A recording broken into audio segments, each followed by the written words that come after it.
Okay, so as I mentioned in our previous video, we talked about the XPS foam that's installed for that thermal barrier.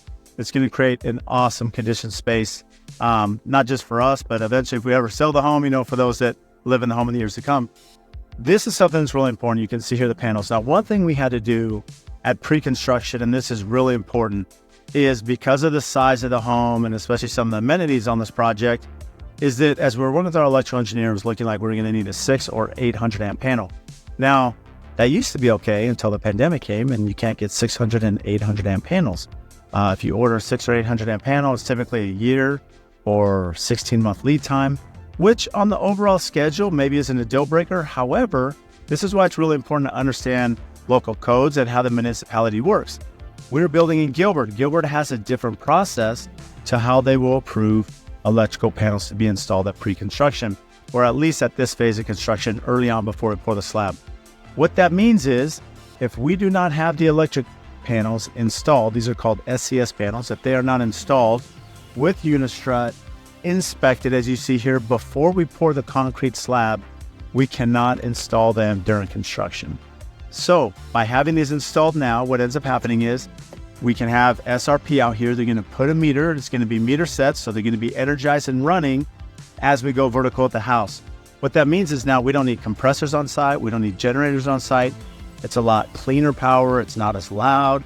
It's less expensive. The trade bids from our trade partners are a lot less expensive. So what that means is as we're building this home, we can have temp power. Again, we'll have what's called spider boxes, those big spider boxes that are hooked with extension cords. So now our trades have power all throughout the project and they don't have to worry about bringing in their own generators and compressors, which can be really frustrating to have those running throughout the day when you're working. Now they can listen to music as they wish and work along. This is important. As you can see here, these are not 600 and 800 amp panels. We knew that at, starting at this phase that we only had a couple months to get the panels, whereas 400 amp panels we can get. So we actually had to come up with a design. We had to work with our electrical engineer. We had to work with SRP, the utility company. We had to work with the city of Gilbert. And we actually had to get this approved to have 2 meters. So we actually have 2 addresses on these meters. Each one has their own. We had to coordinate with the power department. We had to get SRP to approve that. So again, having a good contact at SRP where we've done this allowed us 2 things. One, we can reconfigure the design so they'll approve 2 meters, which is not always the case, but as long as you work with them and plan, they'll coordinate that. And then as I mentioned, you solve that lead time so that now we can have power up and running. So for most may look at this like it's not a big deal.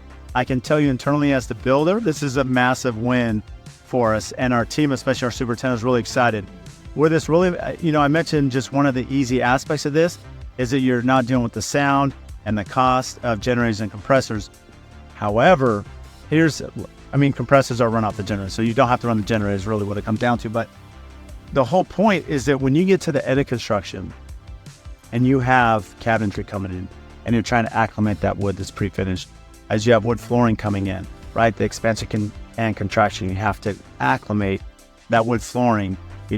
Typically we're going to acclimate it for at least 14 days up to 21 days.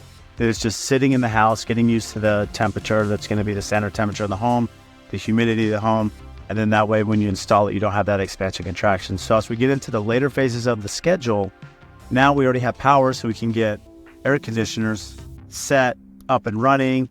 And that's really important, not just for the finishes that go in, and especially the wood elements, but when we're working in the summer and trades are trying to punch the house and paint the house and do tile, let me tell you, that quality and that performance is going to be a lot better when they're working in 75 degrees as opposed to 105. So it's just great for the overall morale of the build and also for the cost and effectivity. So make sure that you're looking at this with your municipality if there is a workaround to put in panels early on.